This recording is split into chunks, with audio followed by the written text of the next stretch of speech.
अष्टम अध्याय। अर्जुन उवाच। अर्जुन ने कहा, हे पुरुषोत्तम, वह ब्रह्मा क्या है, अध्यात्म क्या है, कर्म क्या है, अधिभूत नाम से क्या कहा गया है और अधिदेव किसको कहते हैं। हे मधुसूदन, यहाँ अधियज्ञ कौन है और वह इस शरीर में कैसे है, तथा युक्त चित्त वालों पुरुषों द्वारा अंत समय में आप किस प्रकार से आते हैं। श्री भगवान ने कहा, परम अक्षर ब्रह्मा है। अपना स्वरूप अर्थात जीवात्मा अध्यात्म नाम से कहा जाता है तथा भूतों के भाव को उत्पन्न करने वाला जो त्याग है वह कर्म के नाम से कहा गया है।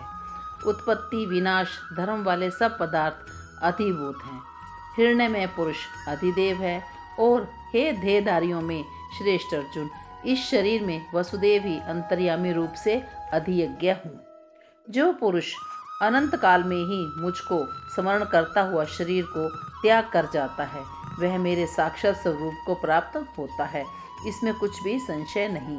हे कुंती पुत्र अर्जुन, यह मनुष्य अंत काल में जिस भी भाव से मुझे स्मरण करता हुआ शरीर का त्याग करता है उसको ही प्राप्त होता है मैं, क्योंकि वह सदा उसी भाव से भवित रहा है। इसलिए हे अर्जुन, तू सब समय में निरंतर मेरा स्मरण कर और युद्ध भी कर। इस प्रकार मुझ में अर्पण किए हुए मन बुद्धि युक्त होकर तू निसंदेह ही मुझको प्राप्त कर लेगा। हे पार्थ, यह नियम है कि परमेश्वर के ध्यान के अभ्यास रूप में योग से युक्त दूसरी ओर न जाने वाले चित्त से निरंतर चिंतन करता हुआ मनुष्य परम प्रकाश में दिव्य पुरुष को अर्थात परमेश्वर को ही प्राप्त होता है।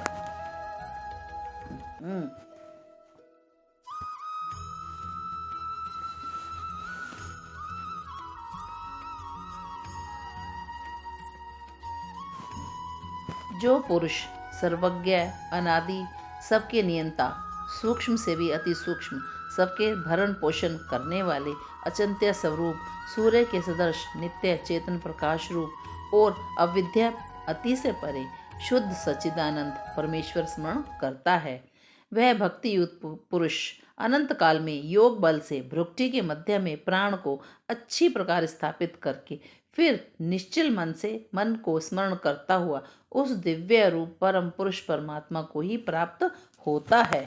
वेद के जानने वाले विद्वान जिस सच्चिदानंद स्वरूप परम पद को अविनाशी कहते हैं, आसक्ति रहित यत्नशील सन्यासी महात्मा जन जिसमें प्रवेश करते हैं और जिस परम पद को चाहने वाले ब्रह्मचारी लोग ब्रह्मचर्य का आचरण करते हैं, उस परम पद को मैं तेरे लिए संक्षेप में कहूँगा। सब इंद्रियों के द्वारा रोककर तथा मन को हृदय में स्थिर करके फिर उस जीते हुए मन के द्वारा प्राण को मस्तक में स्थापित करके परमात्मा संबंधी योग धारण में स्थित होकर जो पुरुष ओम इस एक अक्षर रूप ब्रह्म का उच्चारण करता हुआ उसके अर्थ स्वरूप मुझ निर्गुण ब्रह्मा का चिंतन करता हुआ शरीर को त्याग जाता है, वह पुरुष परम गति को प्राप्त होता है। हे अर्जुन, जो मनुष्य निरंतर मुझ पुरुषोत्तम को स्मरण करता है उसे नित्य निरंतर मुझ में युक्त हुए योगी के लिए मैं सुलभ हूँ, अर्थात उसे सहज ही प्राप्त हो जाता हूँ।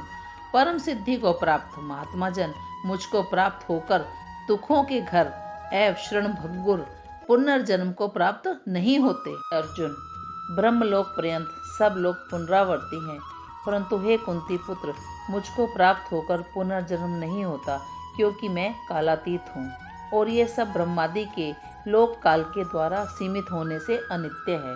ब्रह्मा जी का जो एक दिन है उसको 1000 चतुर्योगी तक अवधि वाला और रात्रि भी 1000 चतुर्योगी गीत की अवधि वाली जो पुरुष तत्व से जानते हैं, वे योगी जन काल के तत्व को जानने वाले हैं। संपूर्ण चराचर भूतगण ब्रह्मा के दिन में प्रवेश काल में अव्यक्त से अर्थात ब्रह्मा के सूक्ष्म शरीर से उत्पन्न होते हैं और ब्रह्मा की रात्रि के प्रवेश काल में उस अव्यक्त नामक ब्रह्मा के सूक्ष्म शरीर में लीन हो जाते हैं। हे पार्थ, वही है भूत समुदाय उत्पन्न होकर प्रगति के वंश में हुआ, रात्रि के प्रवेश काल में लीन होता है और एक दिन के प्रवेश काल में फिर उत्पन्न होता है। उस अव्यक्त से अति परे दूसरा अर्थात विलक्षण जो सनातन अव्यक्त भाव है वह परम दिव्य पुरुष सब भूतों के नष्ट होने पर भी नष्ट नहीं होता, और जो अव्यक्त अक्षर इस नाम से कहा गया है, उसी अक्षर नामक अव्यक्त भाव को परम गति कहते हैं। और जिस सनातन अव्यक्त भाव को प्राप्त होकर मनुष्य वापस नहीं आते, वही मेरा परम धाम है। हे पार्थ, जिस परमात्मा के अंतर्गत सर्वभूत हैं और जिस सच्चिदानंद परमात्मा से यह समस्त जगत परिपूर्ण है, वह सनातन अव्यक्त परम पुरुष तो अनन्य भक्ति से ही प्राप्त होने योग्य है। हे अर्जुन, जिस काल में शरीर त्याग कर गए हुए योगीजन तो वापस ना लौटने वाली गति को, और जिस काल में गए हुए वापस लौटने वाली गति को ही प्राप्त होते हैं, उस काल को अर्थात दोनों मार्गों को कहूँगा। जिस मार्ग में ज्योतिर्मय अग्नि अभिमानी देवता है, दिन का अभिमानी देवता है, शुक्ल पक्ष का अभिमानी देवता है और उत्तरायण के 6 महीनों का अभिमानी देवता है, उस मार्ग में मरकर गए हुए ब्रह्मवेता योगी जन उपयुक्त देवताओं द्वारा क्रम से ले आए जाकर ब्रह्मा को प्राप्त होते हैं। जिस मार्ग में धूमा अभिमानी देवता है, रात्रि अभिमानी देवता है और कृष्ण पक्ष अभिमानी देवता है और दक्षिणायन के 6 महीनों का अभिमानी देवता है, उस मार्ग में मरकर गया हुआ सकाम कर्म करने वाला योगी उपयुक्त देवताओं द्वारा कर्म से ले गया हुआ चंद्रमा की ज्योति को प्राप्त होकर स्वर्ग में अपने शुभ कर्मों का फल भोग कर वापस आता है। क्योंकि जगत के 2 प्रकार के शुक्ल और कृष्ण पक्ष अर्थात देवयान और पितृयान मार्ग सनातन माने गए हैं, इनमें से एक द्वार गया हुआ जिससे वापस नहीं लौटना पड़ता, उस परम गति को प्राप्त होता है, और दूसरे के द्वारा गया हुआ फिर वापस आता है अर्थात जन्म मृत्यु को प्राप्त होता है। हे पार्थ, इस प्रकार इन दोनों मार्गों को तत्व से जानकर कोई भी योगी मोहित नहीं होता। इस कारण हे अर्जुन, तू सब काल में समबुद्धि रूप योग से युक्त होकर अर्थात निरंतर मेरी प्राप्ति के लिए साधन करने वाले हो।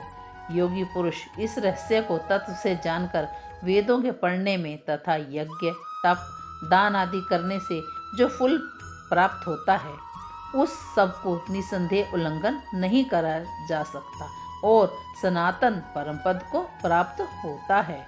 अतः 8वां अध्याय समाप्त।